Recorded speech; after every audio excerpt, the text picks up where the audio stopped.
Assalamu alaikum students. This is Dr. Samina Qasim, your course facilitator of personal development. Today, I'm going to give you a lecture on personal grooming. Agenda of this chapter includes how to dress up in formal and informal occasions, why good etiquettes, why good mannerism. Now we'll start off with what is grooming. Grooming is basically a process of making yourself look neat and attractive. The things which you do to make yourself and your appearance tidy and pleasant. Now, grooming means dressing well to be presentable to others. You may want to give a little more attention to how you dress at work because what you wear may be substantially influencing your career path. Although nothing takes the place of talent, hard work, innate ability, and ambition, looking your professional best in workplace can give you a competitive advantage. It simply means dressing in a way that projects an image of the sophisticated, successful working individual you are or would like to become. How to dress for an interview to impress. 80% of communication is nonverbal, according to the Protocol School of Washington, and this includes messages telegraphed with your wardrobe. Before you get a chance to say hello, what you wear on an interview or a meeting speaks volumes about your personality and level of professionalism. Now, dressing for an interview. You should wear a suit to interviews. Suit means a matching jacket and pants, dress shirt, tie, coordinating your socks and shoes. A dark colored suit with light colored shirt is the best option. Your shirt should be comfortable and fit you well so that you look and act your best. Avoid loud colors and flashy ties. Now, grooming for men. Shirts. As a rule, the simpler, the better. Colors that include are white, off-white, pale, blue shirts are preferable. You may wear dark colored shirts too. Now these are the sample of shirts. See the light blue striped shirt and dark colors also you can see. These are all, preferable. Ties. To play it safe, choose a traditional silk tie. No loud colors or patterns. Now you see, given below are some well accepted colors and patterns. It may be wise to avoid ties with images and designer logos like this. Avoid these type of ties. Your tie should coordinate with your attire. The knot should be a perfect triangle. You see? Do not enter a clinic, a workplace, or anywhere like this. Observe the tie and the shirt button. It should not be like this.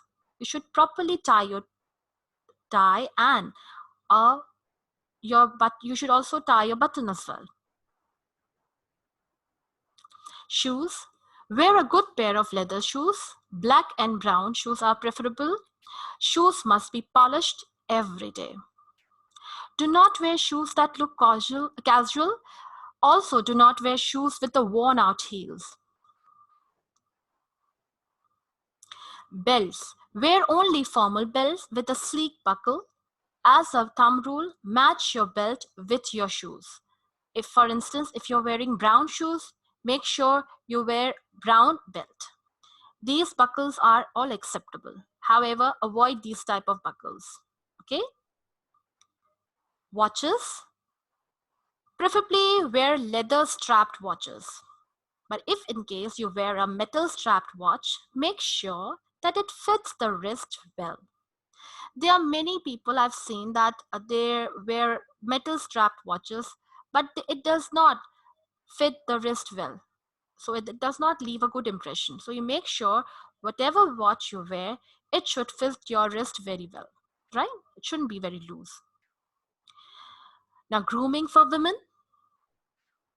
Grooming women, you may wear shalwar kameez or formal shirt or trouser.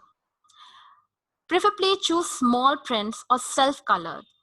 Avoid plunging necklines, sleeveless, and tight-fitting clothes. You may wear a tunic with a pair of formal trousers also. Now comes the shoes and sandals. Shoes with 1.5-inch heel are standard. You may wear a pair with a smaller heel or a flat pair. Stick with a black or brown pair. Be sure your shoes are polished and that your heels are intact. Do not wear colorful sandals like this. Avoid heels and sandal with a blend.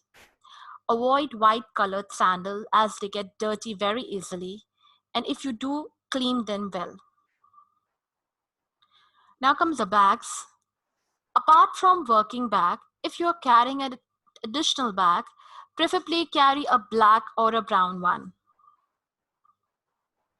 In case of accessories, earrings, wear a studs or a small rings. Do not wear hoops or a dangling earrings like these, especially at the workplace. Bracelets and bangles, you can wear either a bracelet or a bangle, but avoid wearing both. Avoid chunky bracelets or too many bangles. What is Now, I'm going to discuss what is etiquette. Etiquette is a French word that means a label or a ticket. These are the practices and norms prescribed by a social convention or by authority. Now, what is business etiquette? Etiquette is a set of unwritten rules that apply to social professional workplace relationship. Office etiquette is about conducting yourself respectfully and courteously in the workplace.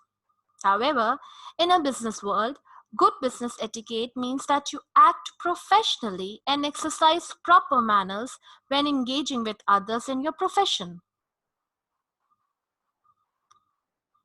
Hosts should send a planned agenda ahead of time with clear objectives. It's not that you should send meeting notifications or agenda at the very last moment. A host should send planned agenda ahead of time, a day before or 2 days before, with the clear objectives. Start and stop on time. Don't wait for the latecomers. Always have your calendar, notebook, and pen. Meeting should be focused on topics related to overall strategies. Avoid you talk. Always have we attitude. This is very important. Allow all participants to be involved. Encourage participation.